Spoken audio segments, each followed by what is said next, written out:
पहले भी आप लोगों को बोल चुका हूँ कि अगर आप लोगों को कोई भी डाउट्स आते हैं, ये क्या होगा कि कई बार ऐसा होगा कि अगर आप डिफरेंट बुक्स रेफर करोगे ना, तो एक आधा वर्ड कोई इधर उधर हो जाएगा कहीं पर किसी चीज़ को, जैसे आप लोग बोल रहे हो कि इंक्रीजिंग डिक्रीजिंग, कोई ना कोई छोटे मोटे चेंजेस, ठीक है, कहीं ना कहीं पर छोटे मोटे चेंजेस अगर आप लोगों को नजर आते हैं तो उससे घबराइएगा नहीं, जस्ट फॉलो दी एनसीईआरटी। चाहे मेरे नोट्स दिए हों, कोई आप लोगों ने कोई और प्रदीप पढ़ रहे हो, संदीप पढ़ रहे हो, मनदीप पढ़ रहे हो, कोमल पढ़ रहे हो, कोई भी किताब पढ़ रहे हो आप, ठीक है, you need not have to care about that thing कि आप लोग कौन सी किताब पढ़ रहे हो, सिर्फ आप उनका फोकस इसकी होना चाहिए एनसीईआरटी के ऊपर।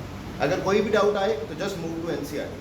तो आप लोगों को एनसीईआरटी को कंसल्ट करना है, दैट्स द फाइनल थिंग। जो वहाँ पर दिया गया हम लोगों को वही लिखना है, चाहे वो मैं ही क्यों ना हो। अगर आपको मुझे भी कंडक्ट करना पड़ रहा है तो कीजिए, कोई एतराज़ वाली बात नहीं, क्योंकि अल्टीमेटली एनसीईआरटी में जो लिखा गया है उसी को बोर्ड कंसिडर करेगा। Done, am I clear? तो आई डोंट थिंक इसमें कोई और डाउट्स रहने चाहिए, ठीक है। तो हम लोग कल बेसिक पार्ट सारा इसका पढ़ चुके थे। आई होप आप लोगों को सभी को पता है, उनमें से नाम वगैरह सभी की आप लोगों को आने चाहिए। जनरल इलेक्ट्रॉनिक कॉन्फ़िगरेशन के बारे में क्वेश्चन आ जाता है, वो सभी की जनरल इलेक्ट्रॉनिक कॉन्फ़िगरेशन आनी चाहिए। लेंथ एंड एड्स की अलग से आनी चाहिए, एक्टिनेट की अलग से आनी चाहिए। बताया था कि लेंथ एंड एड्स के लिए आप लोगों को कॉन्फ़िगरेशन कैसे बनाना है, एक्टिनेट्स को कॉन्फ़िगरेशन कैसे बनाना है। देन हम लोग बात करते हैं, मैंने आप लोगों को कल बताया था ट्रांसयूरेनिक एलिमेंट कौन से हैं, कॉइनेज मेटल कौन से हैं आप लोगों के पास, सीडो ट्रांजिशन एलिमेंट कौन से हैं, ठीक है, बताया था कल बेटा। तो ये छोटी छोटी डेफिनेशन, सीडो ट्रांजिशन एलिमेंट्स कौन से हैं, इनर ट्रांजिशन एलिमेंट कौन से हैं, नोबल गैसेस कौन सी हैं, एरोजन्स क्या होते हैं, नोबल गैसेस को ही एरोजन्स बोला जाता है, राइट। तो ये सारी चीज़ें आप लोगों को पूछ लिया जाएगा। What are representative elements? Yes, what are representative elements? S and P block elements, लेकिन एक्सक्लूडिंग जीरो ग्रुप एलिमेंट्स और एक्सक्लूडिंग नोबल गैसेस, उसमें नोबल गैसेस इंक्लूड नहीं होती। डन, ये छोटे छोटे से पहले आप लोगों को चीज़ें आनी चाहिए। देन आप लोगों को आईयूपीएससी रूल आता होगा नेमिंग का, एवरीबडी नो द रूल कि हम लोगों को क्या करना है। अगर आप लोगों को मान लीजिए आ जाता है 104 या 103 को नेम करना है, तो आप लोग 103 को कैसे नेम करेंगे, सीख रखा है सभी ने। तो क्या किया जाएगा, 1 के लिए क्या आएगा, अन आएगा, इसके लिए क्या आएगा, नील आएगा, इसके लिए क्या आएगा, ट्राई आएगा, और हम लोग एंड में क्या लगाएंगे, ईम लगा दें। तो नाम क्या आया, अननील ट्राइम, अननील ट्राइम, और इसका सिंबल क्या आ जाएगा आप लोगों के पास, UNT, ठीक है भाइयों, क्लियर। अभी आप लोगों को करना आ गया सभी को। देन हमारे पास इसके बाद जो क्वेश्चन आता है, बहुत बार आप लोगों को जो क्वेश्चन पूछा जाएगा, that is locating the position of an element. किसी भी एलिमेंट की पोजीशन को लोकेट करना, locating the position of an element. जी, क्या आप लोग बता सकते हैं पोजीशन ऑफ एन एलिमेंट को हम लोग कैसे लोकेट करते हैं? यस, हम लोग कर चुके हैं इसके बारे में कि आप लोगों को पीरियड, ग्रुप और ब्लॉक निकालना है। तो पीरियड, ग्रुप और ब्लॉक निकालने के लिए आप लोगों को देखना पड़ता है कि लास्ट लेटर किसमें एंटर कर रहा है, एस में एंटर कर रहा है, पी में एंटर कर रहा है, या फिर डी में एंटर कर रहा है, राइट बेटा। जब आप लोग एस की बात करते हैं तो हम लोग अगर नॉर्मल मेथड देखें, जो हमारा बुक का मेथड है, अगर हम लोग बुक के मेथड के साथ चलते हैं तो S block, P block, D block, तो किस तरह से करते हैं अगर हम बुक के मेथड को देखते हैं, याद है किसी को? तो first of all we have to write the configuration. सबसे पहला काम आप लोगों को क्या करना है कि आप लोगों को कॉन्फ़िगरेशन को लिख देना है, राइट। अगर मैं आप लोगों को दे देता हूँ, से आप लोगों को पास आ गया पोटेशियम, अटॉमिक नंबर कितना होता है 19, तो आप लोग पहले इसके लिखिएगा configuration, 1s2 2s2 2p6 3s2 3p6 4s1, ठीक है। एज पर अगर हम लोग बुकिश मेथड को फॉलो करें, हो सबको नजर आ रहा है बेटा ये, ठीक है। तो अगर आप लोगों को करना है तो कैसे करेंगे, तो लास्ट लेटर किसमें एंटर कर रहा है, एस में एंटर कर रहा है।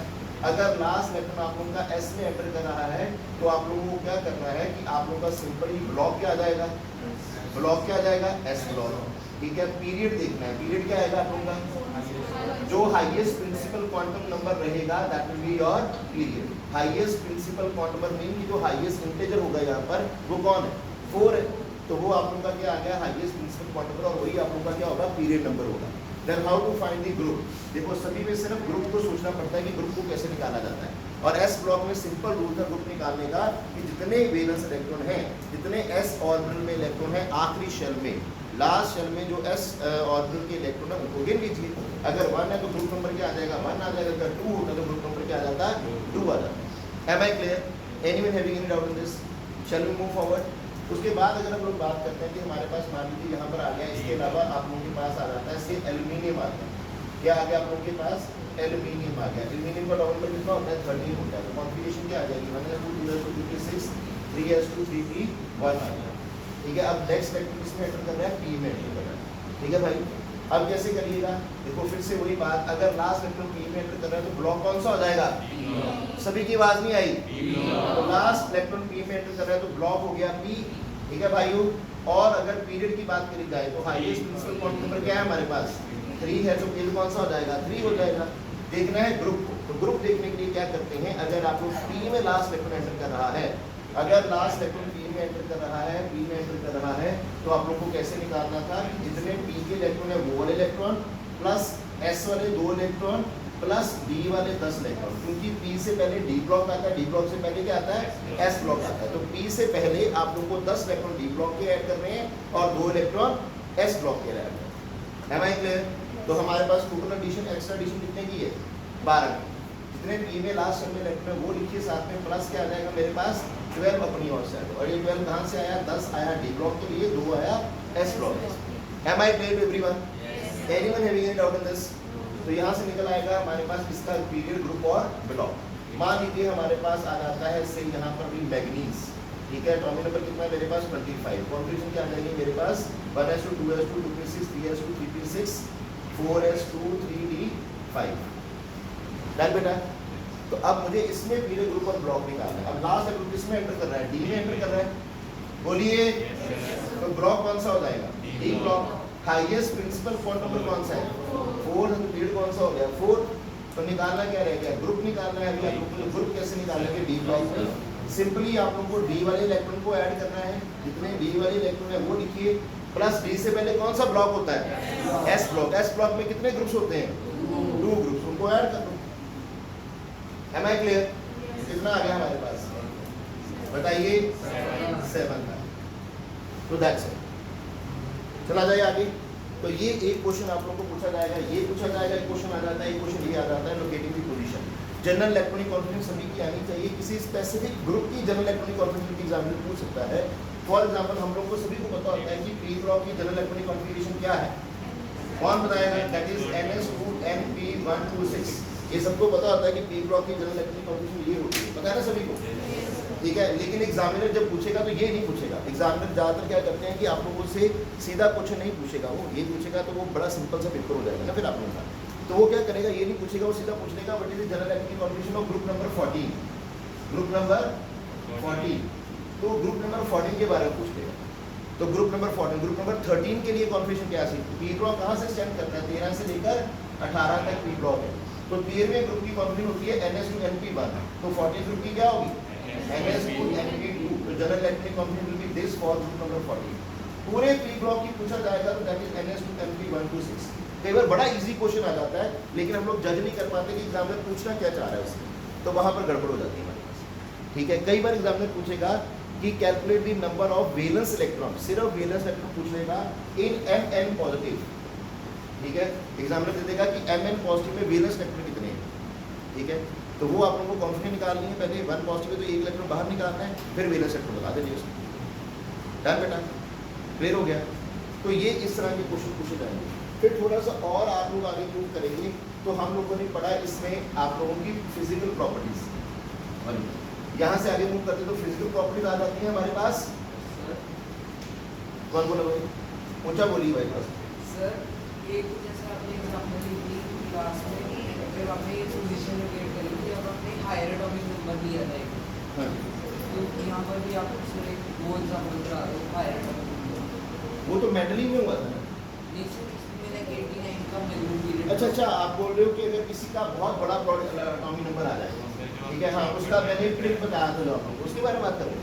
तो मैंने बोला कि शॉर्टकट मेथड या ट्रिक से अगर आप लोगों को निकालना है तो आप लोगों को सिर्फ 2 ग्रुप के एलिमेंट्स के एटॉमिक नंबर याद होने चाहिए, और जो आप लोगों को आते ही ऑलरेडी, हाई ले नी काका रबड़ चब्बी फिर दर, करा हुआ ना हम लोगों ने बेटा, हाई ले नी काका रबड़ चब्बी फिर दर, ठीक है। दूसरा हमारे पास नोबल गैसेस, हेमा नेहा और गरीना जीपी, तो बस इनके एटॉमिक नंबर आप लोगों को आने चाहिए। वैसे भी सिर्फ नोबल गैसेस नहीं आने चाहिए, 2 10 18 36 54 और 86, ठीक है। याद करने का तरीका बताया कि सिर्फ मैजिक नंबर्स को ऐड करते जाइए, आप लोगों का ये आप लोगों का ये एटॉमिक नंबर आता जाएगा। सबको आता बेटा? कोई ऐसा बच्चा जिसे नहीं पता इनका, कर लेंगे आप लोग यहाँ से। अब अगर मान लीजिए आप लोगों को आ गया कि x गिवन है, आप लोगों को ज़्यादातर आप लोगों को अगर ऐसा क्वेश्चन आता है तो आप लोगों को कॉन्फिडेंस दे दी जाती है बात, लेकिन अगर बाई चांस कॉन्फिगरेशन नहीं दी एग्जामिनर तो हम लोग उनसे मांग नहीं सकते, तो हम लोगों को इस तरह से करना होगा। तो हमारे पास मान लीजिए एक्स दे दिया गया है, से मैं एक्स ले लेता हूँ, कितना बोलूँ, ठीक है, यहाँ पर 32 और ऐड करूँ तो नेक्स्ट आ जाएगा, 32 और ऐड करूँ कितना आएगा, कितना आ गया, 2 आ गया, 8 आ जाएगा यहाँ पर, और 118 आएगा, पक्का, ठीक है। तो मान लो कोई भी एग्जामिनर कुछ भी दे देता है तो आप लोग अपने आसानी से निकाल पाओगे, कोई बहुत बड़ी बात नहीं होगा। कितना लो बोलो, 81 ले लो, 82 ले लो, 83 ले लो, 84 ले लो, कुछ भी आप ले लो, ठीक है। मान लो एक्स देखो तो 84 आ गया, आपको कॉन्फिगरेशन वहाँ पर नहीं मैच हो रहा, अगर आपको कॉन्फिगरेशन लिखना चाहते हो लिख भी सकते हो, ऐसी बड़ी बात नहीं, आपको सिखाया था। हम लोग एटॉमिक स्ट्रक्चर में सीखते हैं कि लोग ग्लोबल गैस कॉन्फिगरेशन लिख सकते हैं, ठीक है। आपका वाला पूरा ब्लॉक बनाना सीखा था ना सबने, तो अगर आप वैसे लिखना चाहते हो तो लिख लो बैठ के, अगर टाइम है, नहीं टाइम है तो हम लोगों को शॉर्टकट में करना है, क्योंकि हमें आना ही MCQ है, तो हम लोग को ये पूरा नंबर मेथड लिखने की जरूरत है नहीं। तो हम लोग कैसे करेंगे कट शॉर्ट, कि यहाँ पर हमें पता है कि कौन आएगा, 86 ग्लोबल गैस है, नियरेस्ट ग्लोबल गैस देख लिया करो इससे नियरेस्ट ग्लोबल गैस कौन सी है, ठीक है, 86 वाली नियरेस्ट ग्लोबल गैस है। अगर यहाँ पर 86 एटॉमिक नंबर है तो 85 यहाँ कहीं पर रहा होगा, यहाँ कहीं पर 85 रहा होगा बेटा, अगर यहाँ पर 85 है तो 84 यहाँ कहीं पर रहा होगा। Am I clear? अब सबको पता है कि इसका ग्रुप नंबर कौन सा होता है, सबसे डिफिकल्ट ग्रुप निकालना लगता है बच्चों को, और इसका ग्रुप नंबर कौन सा, 18। अगर इसका 18 है तो इसका क्या होगा, 17, इसका क्या होगा, 16। आंसर आ गया कि ग्रुप आ गया 16। सबसे पहले सबसे डिफिकल्ट चीज है, ग्रुप कितना है इसका, ब्लॉक पीरियड ग्रुप निकालना है, ब्लॉक पीरियड ग्रुप, ठीक है। कैसे निकालेंगे, ग्रुप कितना आ गया, अगर इसका 18वां ग्रुप है, इसका 17वां होगा, इसका कौन सा होगा, 16वां group. Am I clear? Period निकालना है, तो हम लोगों को पता है कि ये कौन सी पीरियड में आता है, first, second, third, fourth, fifth, sixth, तो इसका सेम पीरियड रहेगा कि नहीं। पीरियड कौन सा आ गया, 6 आ गया। 13 से लेकर 18 तक कौन सा ब्लॉक होता है, अगर ये 16 है तो कौन सा ब्लॉक होगा, आंसर, ठीक है भाई, ठीक है। कई बार 103, 104, 107 भी आता है, ठीक है, उसमें घबराना नहीं है, टेंशन नहीं लेना हम लोग, ठीक है, निकाल सकते हैं, ठीक है भाई, निकाल लोगे कि नहीं। चले मूव फॉरवर्ड नाउ। तो अगर 107, 8 आ जाता है तो हम लोग इधर से शुरू कर सकते हैं, ठीक है। यहाँ पर कितना है, 1, 3, 11, 19, 37, 55, उसके बाद 87 में और ऐड कीजिए जरा, 32 और ऐड करो जल्दी से, 9 आया, 1 1 1 1, अरे भाई 1 1 9 आ जाएगा, 1 1 9 आ जाएगा, उसके बाद यही आना ना, इस तरह से घूम के आना। अब ये बात समझ लेना कि हम लोग उधर से घूम के इधर को आते हैं ना, 55 के 54 के बाद क्या आता है, 55। तो इसके बाद अगर आप लोगों का उससे ज़्यादा आ रहा है, मान लीजिए आप लोगों का नॉमिनल नंबर आ जाता है 58, ठीक है, तो फिर आप लोग कैसे निकालें, फिर आप लोग कैसे निकालें, ये इंपॉर्टेंट चीज़ है, इसके ऊपर बड़े बच्चे गलत करते हैं काम। अगर 58 आ गया तो ट्रिक कैसे लगाएंगे आप, तो 54 लेटेस्ट ग्लोबल गैस है, अगर उससे कम वाला है तो पीछे को और आओगे आप, अगर उससे ज़्यादा वाला है तो घूम के इधर को आ जाओगे, ठीक है। तो 54 के बाद कौन आया, 55, 55 के बाद 56, 57, 58। फिर से देखो गलती कहाँ होती है, ये बड़े ध्यान से समझना। ये 55 आया, पता लग गया, अगर उससे ज़्यादा है ग्लोबल गैस से तो आप लोगों को वापस इधर आना है, ठीक, इस साइड से वापस जाएंगे, 55, 56, 57, 58। अब हम लोगों को पता है कि 50, याद रखना होगा कि 57 किसका होता है, लेंथेनाइड का, और हम लोगों ने क्या पढ़ा था कि लेंथेनाइड 57, लेंथेनियम होता है 57, वहां से लेकर 71 तक हमारे पास कौन होते हैं, लेंथेनाइड्स। ये लेंथेनाइड में नहीं आता, सीरियम से शुरू होता है काम, सीरियम 58 से लेके 71 तक हमारे पास क्या होते हैं, लेंथेनाइड्स होते हैं। तो वो कौन सा ब्लॉक होता है, एफ ब्लॉक। तो अगर वो एलिमेंट आ गया तो कहाँ जाएगा, एफ ब्लॉक में जाएगा, ठीक है। तो किस में जाएगा, एफ ब्लॉक में गिना जाएगा, याद रहेगा पक्का। तो ये गलती मत करना, वैसे नॉर्मली ऐसा आता नहीं है कि एफ ब्लॉक का आपको बहुत कम पूछा जाएगा, आपको जनरली जो क्वेश्चन आएगा वो डी ब्लॉक में ही आएगा, डी ब्लॉक में आ जाएगा, बी ब्लॉक में आ जाएगा, एफ ब्लॉक का नहीं आता। लेकिन बाई चांस ये ग्रुप्स उसमें काउंटिंग में नहीं आता, इसको उसी ग्रुप में गिना जाएगा, इसी ग्रुप में, ठीक है। ये कौन सा ग्रुप है, थर्ड ग्रुप है, फर्स्ट सेकंड थर्ड ग्रुप का मेंबर है, इसके बाद वाले सारे थर्ड ग्रुप में गिने हैं। अगर पूछ लेता है तो थर्ड ग्रुप ही आप इसका आंसर करो, फोर्थ ग्रुप में ये आ जाता है ना, हाफ में आ जाता है। पीरियड 6 हो जाएगा, पीरियड 6 हो जाएगा, कौन सा पीरियड आया? First, second, third, fourth, fifth, sixth period. Period number 6 हो गया, ग्रुप नंबर थर्ड हो जाएगा। लेंथेनियम वाला लेंथेनियम वाला ही पीरियड गिना जाएगा ना, वो लेंथेनियम वाला ही ग्रुप गिना जाएगा, उसी का पीरियड है ये, ठीक है। ब्लॉक एफ हो जाएगा बस, ठीक है भाई। 3 ही आना ना, अगर लेंथेनाइट है, अगर एक्टिनाइट है तो फिर भी थर्ड रहेगा, ठीक है। पीरियड चेंज हो जाएगा, पीरियड चेंज हो जाएगा। चलो आगे चले। इसके बाद जब आप लोग मूव करेंगे तो भाई साहब पता लग गया, ट्रिक के साथ भी कर सकते हो आप लोग। तो अब जब थोड़ा सा और आगे मूव करेंगे, थोड़ा सा आगे मूव करेंगे तो हमारे पास आ जाती है जनरल प्रॉपर्टीज। अब जनरल प्रॉपर्टीज मैंने आप लोगों को, मैं उम्मीद करता हूँ कि आप लोगों को क्लियर हो गया होगा। मैंने आप लोगों को आई थिंक एक दिन में एक ही जनरल प्रॉपर्टी कराई है सिर्फ। एटॉमिक रेडियस को पूरा एक दिन लिया था, उसके बाद नेक्स्ट प्रॉपर्टी कराई, उसके बाद नेक्स्ट प्रॉपर्टी कराई, राइट बेटा। तो जो हम लोगों ने प्रॉपर्टीज पढ़ी हैं, अब वो प्रॉपर्टीज कौन कौन सी हैं, और मैं उम्मीद करूंगा कि आप लोगों को उनकी प्रॉपर्टीज के बारे में थोड़ा बहुत कुछ ना कुछ तो याद होगा ही। याद है किसी को कि नहीं? अगर कोई ऐसा बच्चा जिसे कुछ भी याद नहीं तो बता दो। है कोई ऐसा बच्चा? मैं उसे अपने हाथों से जहर देना चाहूंगा। अगर कोई ऐसा है तो बता दीजिए, ठीक है। हम लोगों ने कौन कौन सी प्रॉपर्टीज करी? हम लोगों ने बात करा अफेक्टिव न्यूक्लियर चार्ज के बारे में, याद है बेटा? हम लोगों ने बात करा अफेक्टिव न्यूक्लियर चार्ज के बारे में। ध्यान सभी का बोर्ड के ऊपर रहना चाहिए बेटा, प्लीज थोड़ी देर के लिए ध्यान मत हटाइएगा अपना। अफेक्टिव न्यूक्लियर चार्ज पढ़ा सभी ने, इसको हम लोगों ने डिनोट किसके साथ किया है? Z effect. इसका फॉर्मूला बताया गया, क्या होता है? Z minus sigma, where sigma is your screening constant, ठीक है। और शील्डिंग कांस्टेंट बताया था बेटा, स्क्रीनिंग कांस्टेंट और शील्डिंग कांस्टेंट। हाँ, इसके बारे में बहुत और गहराई से पढ़ेंगे, एक रूल पढ़ेंगे, स्लेटर रूल, ठीक है। कई किताबों में दिया जाता है, स्लेटर रूल दिया जाता है, लेकिन ऐसा तो आप लोगों के बोर्ड्स के सिलेबस में नहीं है Slater rule.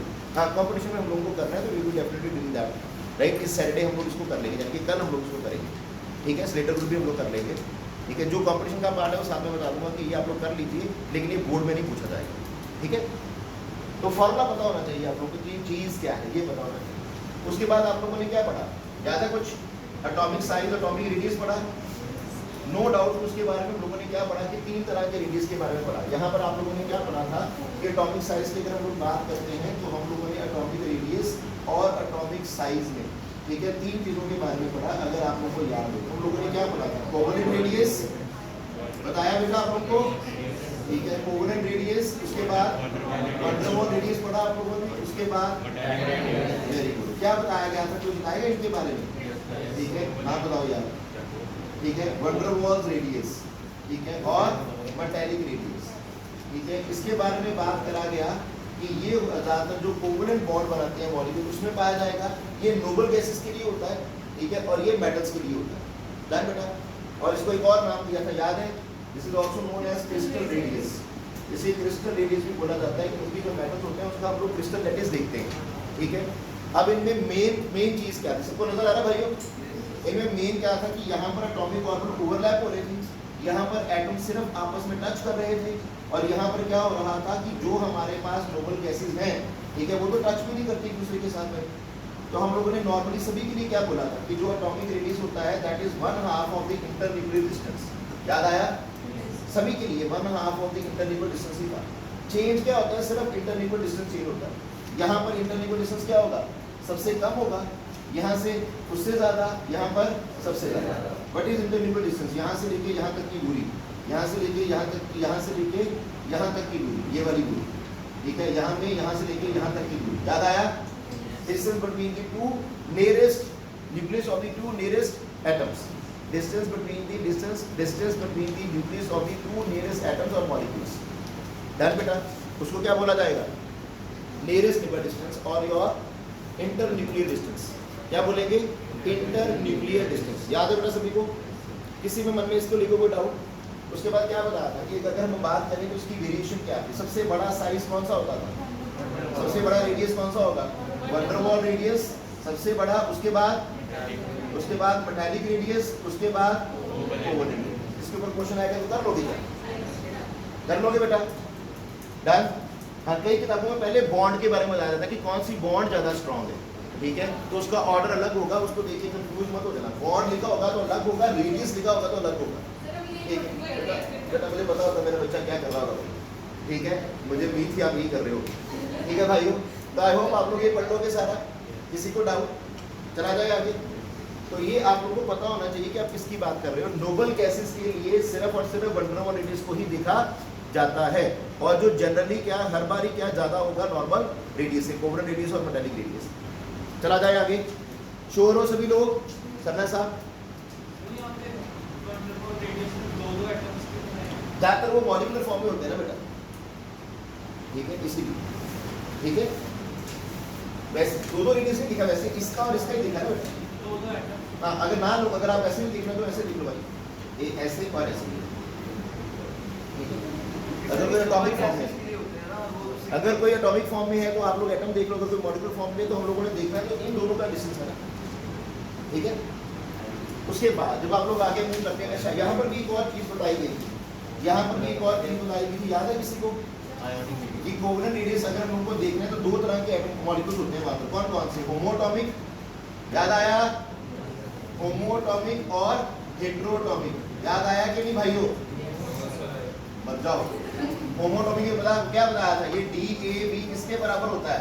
RA plus RB, और यहाँ पर क्या बताया था, याद करो, RA प्लस RB माइनस था कुछ, माइनस 0.09, चाहिए माइनस चाहिए, ये चाहिए इज ग्रेटर देन चाहिए, चाहिए क्या है? इलेक्ट्रोनेगेटिविटी ऑफ A, ठीक है, इलेक्ट्रोनेगेटिविटी ऑफ B, याद आया? याद आया भाई लोग? तो इन फॉर्मूलोज को आप लोग को एक बार पढ़ लेना है, ठीक है, एक एक बार पढ़ोगे वापस से याद आ जाएंगे, ठीक है, क्योंकि हम लोग इनका ज़्यादा इस्तेमाल नहीं करते, ज़्यादा न्यूमेरिकल्स हमारे पास नहीं है, हमारे सिलेबस में ज़्यादा न्यूमेरिकल्स नहीं आते। बोर्ड में कंपटीशन में तो हम लोग भर भर के करेंगे, don't worry about that. Numerical spectrum में तक मैंने कोई नहीं कराया, क्योंकि बोर्ड में कोई आता ही नहीं, ठीक है। कंपटीशन में आएंगे तो वो आप लोग बस तैयार रहिए, लोगों ने करना है, ठीक है बेटा। चला जाए आगे। अब इसके बाद जो आप लोगों ने प्रॉपर्टी करा, आई थिंक जब आप एटॉमिक साइज कर लेते हैं उसके बाद जो आप लोगों ने प्रॉपर्टीज करी थी वो कौन कौन सी याद आता है कोई? आयनाइजेशन पोटेंशियल और आयनाइजेशन एंथैल्पी करा, किस किस को याद है? आयनाइजेशन एंथैल्पी के बारे में पढ़ाई करी आप लोगों ने या नहीं? आयनाइजेशन पोटेंशियल भी बोला जाता है इसे। उसके बाद क्या पढ़ा आप लोगों ने? क्या आप लोगों ने इलेक्ट्रॉन एफिनिटी के बारे में पढ़ा कुछ? ठीक है। उसके बाद हमारे पास क्या आया? क्या हम लोगों ने इलेक्ट्रॉन नेगेटिविटी के बारे में पढ़ा? क्या डन। क्या हम लोगों ने उसके बाद कोई शील्डिंग इफेक्ट वाला वर्ड सुना था? ठीक है भाइयों, उसे स्क्रीनिंग इफेक्ट बोला जाता है। और उसके बाद हम लोग मूव करते हैं, क्या हम लोगों ने वैलेंसी के बारे में पढ़ा?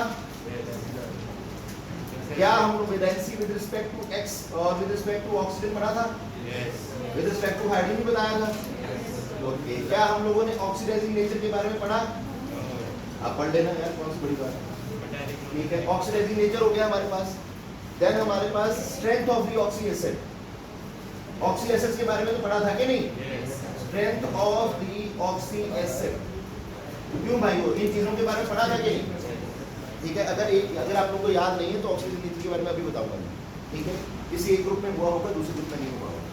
चला जाए आगे, अगर मिस हुआ चलूँ आगे।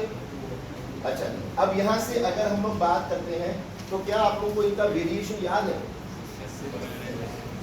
हाँ जी, अब याद करना प्लीज, सभी का ध्यान बोर्ड के ऊपर होना चाहिए, किताबों को मत देखना, ठीक है। जब जरूरत पड़ेगी मैं आपको टाइम दूंगा, आप देखिएगा, कोई इश्यूज नहीं, ठीक है। हमारे पास अभी भी 3 दिन इस चैप्टर को हम लोग करते रहेंगे, मंडे तक हम लोगों ने इस चैप्टर को करना है।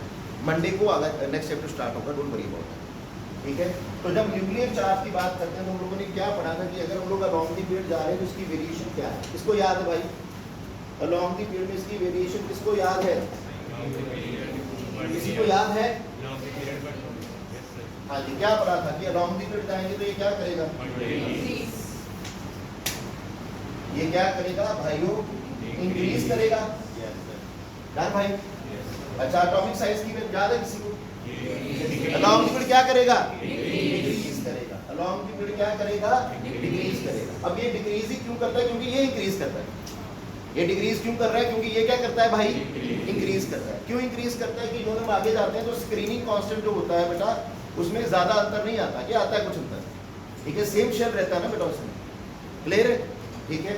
तो हम लोग कहते हैं कि जो इफेक्टिव न्यूक्लियर चार्ज है वो जब हम अराउंड द पीरियड जाएंगे वो इंक्रीज करेगा और आप लोग का जो एटॉमिक साइज है वो क्या करेगा, डिक्रीज करेगा। अच्छा, अगर एटॉमिक साइज डिक्रीज करा, सोच के बोलिएगा, अगर एटॉमिक साइज डिक्रीज करा तो आयनेशन एनथैल्पी डिक्रीज करेगी क्या?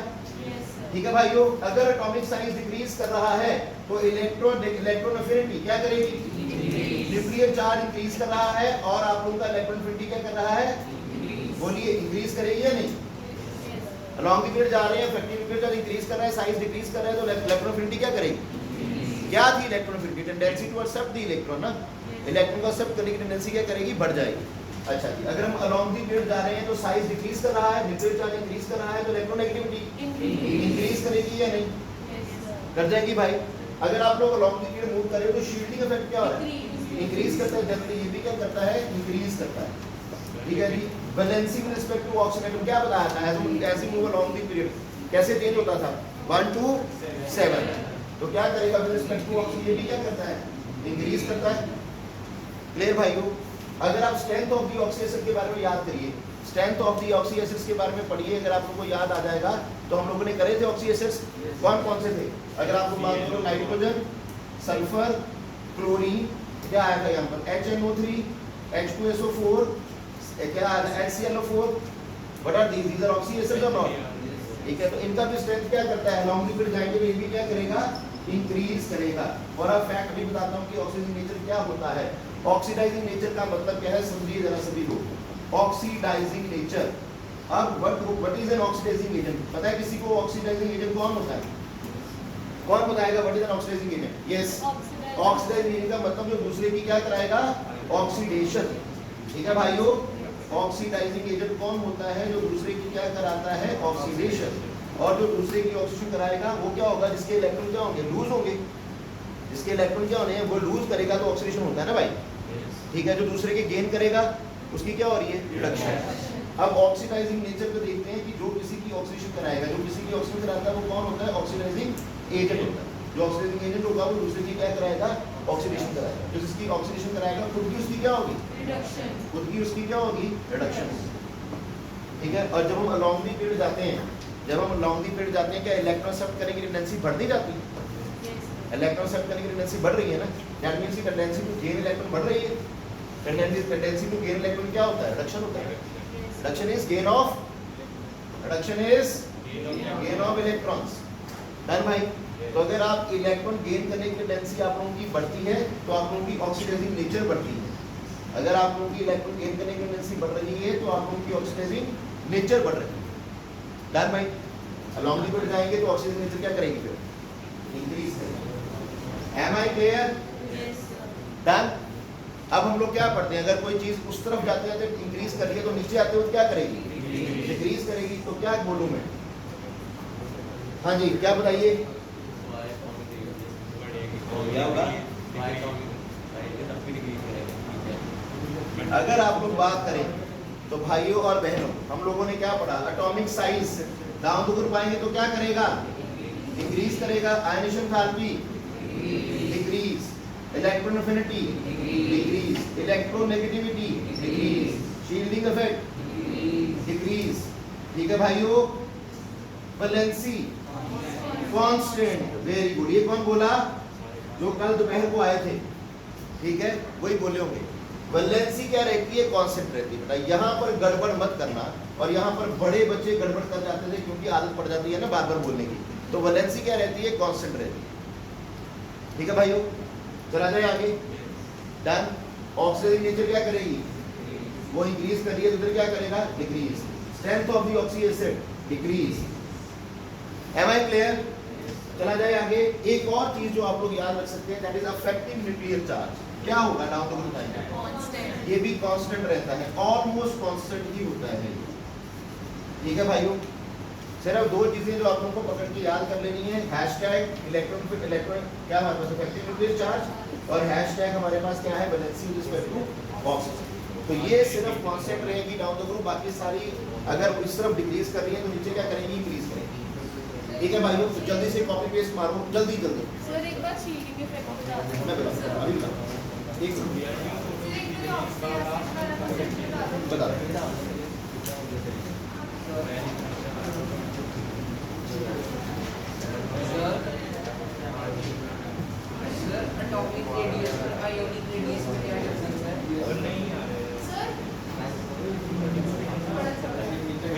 जल्दी से कर लो भाई बस। अपने को location को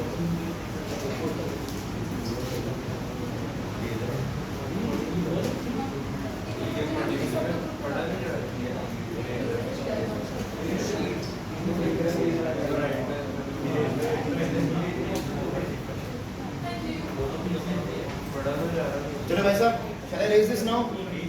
अच्छा, इसमें आप लोग की जो भी क्वेरीज हैं तो घबराइएगा नहीं, जस्ट मुझे 5 मिनट और दीजिएगा, every query will be satisfied.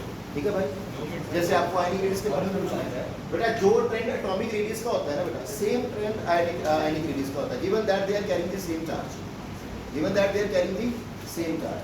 हाँ, यहाँ पर आप लोग को जो एक कंसेप्ट आप लोग डिस्कस कर सकते हो, that is iso electronic species, याद है? तो हम लोगों ने यहाँ पर एटॉमिक साइज के बारे में पढ़ा था, आइसो इलेक्ट्रॉनिक स्पीशीज के बारे में। तो आइसो इलेक्ट्रॉनिक स्पीशीज क्या होते हैं? जिनके पास सेम नंबर ऑफ इलेक्ट्रॉन होते हैं। तो हम लोगों ने पढ़ा कि अगर आप लोगों का पॉजिटिव चार्ज है आप लोगों के ऊपर, पॉजिटिव चार्ज है आप लोगों के ऊपर, और आप लोगों का एटॉमिक नंबर क्या करेगा? अगर बढ़ रहा है, अगर एटॉमिक नंबर बढ़ रहा है तो आप लोगों का ये क्या करेगा? साइज क्या करेगा? डिक्रीज करेगा। याद है? यहाँ पर आप लोगों ने क्या पढ़ा था? आइसो इलेक्ट्रॉनिक स्पीशीज में मैं एग्जांपल देखूं अगर आप लोगों को, तो मेरे पास कौन है? Na positive, magnesium 2 positive, aluminium 3 positive. ठीक है, सभी के पास कितने कितने इलेक्ट्रॉन है? 10 10 10। अगर आप इलेक्ट्रॉन्स की बात कर रहे हो तो प्रोटीनों के पास 10 10 है, लेकिन अगर आप उनका एटॉमिक नंबर देखो तो 11 12 और 13। एटॉमिक नंबर का मतलब कि प्रोटॉन्स। ठीक है भाई, तो जितने ज्यादा प्रोटॉन्स होंगे उतनी ज्यादा ताकत से इलेक्ट्रॉन को अपनी ओर खींचेगा कि नहीं भाई? याद आया? तो हम लोग क्या कहेंगे, इसमें सबसे बड़ा साइज किसका होगा? सोडियम का साइज सबसे बड़ा, फिर मैग्नीशियम 2 पॉजिटिव सबसे छोटा साइज किसका होगा?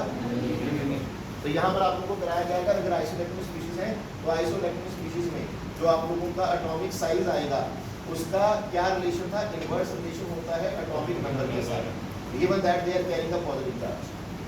उनके ऊपर कौन सा चार्ज है? पॉजिटिव चार्ज, और अगर नेगेटिव हुआ तो उल्टा हो जाएगा काम। ठीक है भाइयों, फिर हम लोगों ने यहाँ पर पढ़ा चार size of cation and अनायन। Atomic size में एक चीज और पढ़ी थी कि जो कटायन का साइज होता है, याद कीजिए, जो कटायन का साइज होता है वो हमेशा ही क्या होता है? छोटा होता है पेरेंट एटम से, और अनायन का साइज हमेशा ही क्या होता है? बड़ा होता है। याद आया? एग्जांपल था हमारे पास आई पॉजिटिव, आई नेगेटिव। याद आ गया? दीदी आपने पूछा था कल, याद आया? जब मैं शीट डिस्कस कर रहा था, याद आया? मेरे को याद रहता है बेटा। ठीक है, बस जो वाइट बोर्ड बात है वही भूलता मैं, बाकी कुछ नहीं भूलता। ठीक है, आया ना समझ बेटा? ये सारा टॉपिक क्लियर है सभी को? भाई सब क्लियर हो गया? हाँ जी। और सर इस केस में जब नेगेटिव चार्ज होगा तो आपने क्या बोला? अगर नेगेटिव हुआ तो बेटा मेरे करके देख रहे, मान ले तेरे पास कौन आ गया? क्लोरीन नेगेटिव आ गया, S2 नेगेटिव आ गया तेरे पास, और क्या ले आएगा तू? फास्फोरस 3 नेगेटिव ले। ठीक है, इलेक्ट्रॉन कितने इसके पास? 18 18 18। प्रोटॉन्स कितने हैं? 17 16 और 15। अब कौन ज्यादा ताकत से खींचेगा? इसके पास प्रोटॉन ज्यादा है, वो ज्यादा ताकत से खींचेगा कि नहीं? अगर वो ज्यादा ताकत से खींचेगा साइज क्या होगा? कम हो जाएगा। तो सबसे बड़ा साइज अब इसका नहीं हो जाएगा?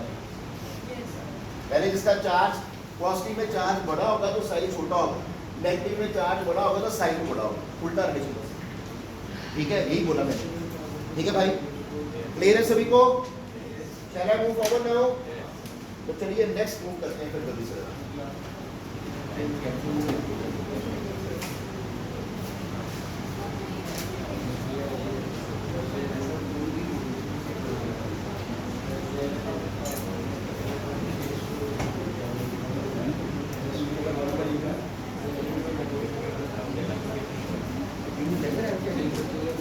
नेक्स्ट मूव करिए जरा, और आप लोगों के पास कौन सी प्रॉपर्टी?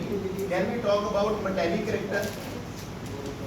क्या मेटालिक कैरेक्टर के बारे में आप लोगों ने पढ़ा? इलेक्ट्रोपॉजिटिव नेचर कह दो, मेटालिक कैरेक्टर कह दो, पढ़ा था भाइयों? बोलिए। अच्छा जी, क्या हमारे पास बेसिक नेचर ऑफ ऑक्साइड्स के बारे में बात करा हम लोगों ने? P2O5 P2O3 P2O4 पढ़ा था, बेसिक नेचर ऑफ ऑक्साइड्स के बारे में हम लोगों ने पढ़ा। तो can we talk about basic nature of hydroxides as well? अब मैं इसमें कुछ और ऐड ऑन कर रहा हूँ, जरा सुनते जाइएगा। बेसिक नेचर ऑफ हाइड्रोक्साइड्स पढ़ा था आप लोगों ने, जैसे हमारे पास MgOH ट्वाइस आ जाता है, हमारे पास NaOH आ जाता है। ठीक है, अभी डिस्कस करते हैं इसको, कोई बात नहीं। देन हमारे पास क्या आ जाएगा? बेसिक नेचर ऑफ हाइड्राइड्स, ये लास्ट पेज। ठीक है, केमिकल प्रॉपर्टीज वाला। ठीक है, बेसिक नेचर ऑफ हाइड्राइड्स।